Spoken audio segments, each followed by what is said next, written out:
So in this video, I'm going to do a make you think pretty quickly.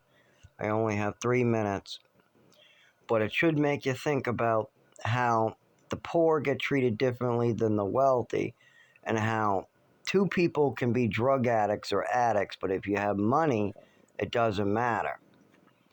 So when poor people go to the doctor, we have to go through a lot more than the average person. I've seen both sides of the street. I've hung out with millionaires like Mohammed Mobeen. I've hung out with people that have really big companies. I've seen how they get treated as a doctor and what they expect at the doctor. My father's well off. I've seen how they get treated at the doctor. And then I've spent a lot of time with the dirt poor who are working hard at construction, roofing, painting, whatever. And I've seen how these two groups interact now with doctors. Now, if you are a alcoholic, opiate, Perk 30 user, you and your wife at the age of, let's say, 55, and you guys have lots of money. You guys have a $200,000 home, 3 cars, and you take vacations every month, and you have an attorney on call, and you definitely show this wealth wherever you go. And you have one doctor prescribing you, let's say, gabapentin, gabapentin at low milligrams, let's say 300 milligrams. This actually happened to me. I was prescribed 300 milligrams by a doctor. So let's say that you are this well-off 55-year-old and you're going to the doctors and you already have gabapentin 300 milligrams from that doctor.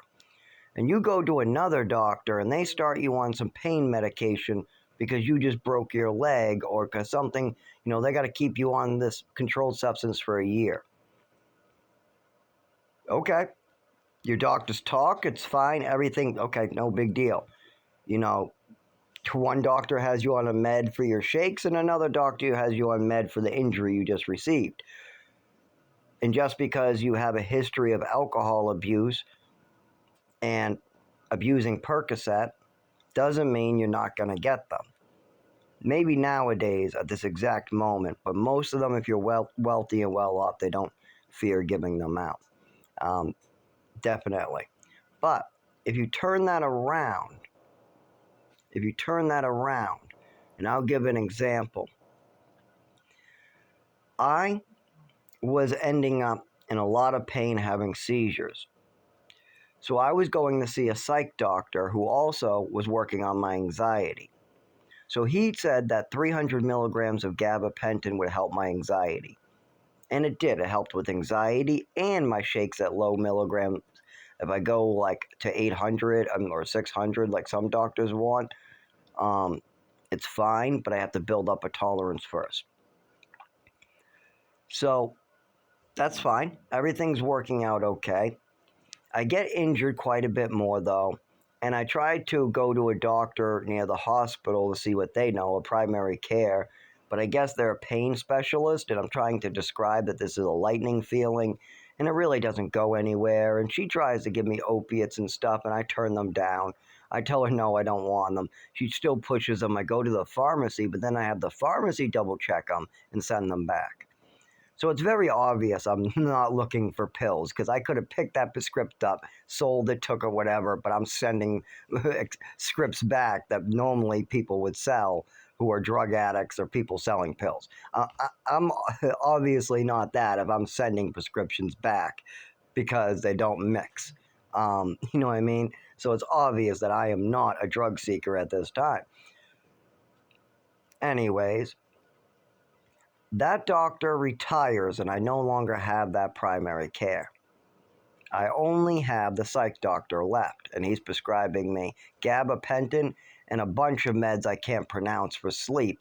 I told him I couldn't sleep, and of course, he went straight to the dangerous list that I've taken in the past that my mother ended up wanting me to take. There's a whole list. Seroquel, Thorazine, Remeron. There's so many, and actually, they can be very dangerous. But they think it's safe because I've been on them for so long. A doctor sees I've been on Seroquel for 15 years, and he goes, it must be safe for this kid. And then I can just blame the other doctor. So let's prescribe it. So that's an easy one, and then I get hurt. Anyway, so with these doctors, when you do this, and you're poor like me, and you go to another doctor because you're in pain and you just had a seizure and you fractured your head and you broke your leg, and you go to the doctor and you say, hey, I just need a couple codeine 3 milligrams, not much, or I need some tramadol, and the doctor approves of it. He says, okay, no problem. We'll give you tramadol, or we'll give you Suboxone, or we'll give you methadone, or we'll give you Percocet. I've actually seen people on methadone for severe pain as well. The only problem with that is then when you go back to the psych doctor, he drops all your meds. And this happens with all of us. As soon as we're given any medicine that is worth any value of money, it doesn't even have to be controlled substance, just anything that has a value in money, the psych doctors cut all your meds. And that's exactly what he did. And I asked the doctor, why are you cutting my meds because I have a new doctor? Do these prescriptions not mix? Is there something I need to be concerned about? He said, nope, everything's fine with the medication. He goes, I just don't like giving patients these medicines when they already have other medicines like yours, because sometimes they go out and sell them. And I said, oh, well, you obviously don't have to worry about me selling them, because I just sent a prescription back not too long ago that has a high value. So obviously I'm not looking to sell my medication. Right now, I'm looking to get better. And the doctor said, well, even if these meds are making you better, I no longer want to prescribe them to you. And I said, okay, if that's your wishes, that's your right. And that was pretty much the last of I saw of that Dr. Brown. By the way, I've had several Dr. Browns. I've had an Indian Dr. Brown, who was that pain doctor, and I've had a psych Dr. Brown.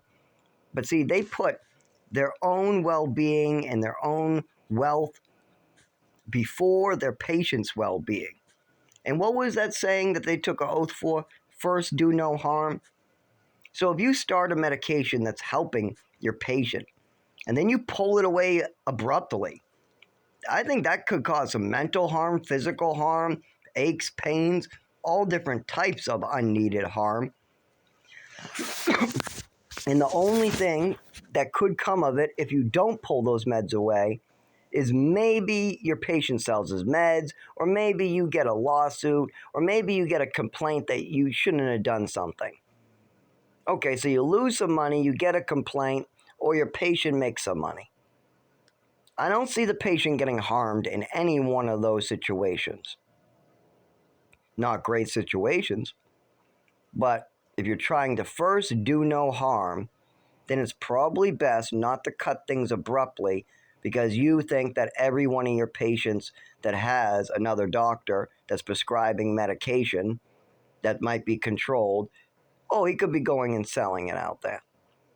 Now, don't get me wrong. There were times in my life where that suspicion, where I would just been like, okay, fair enough. You know, I sold some pills a year ago, so fair enough.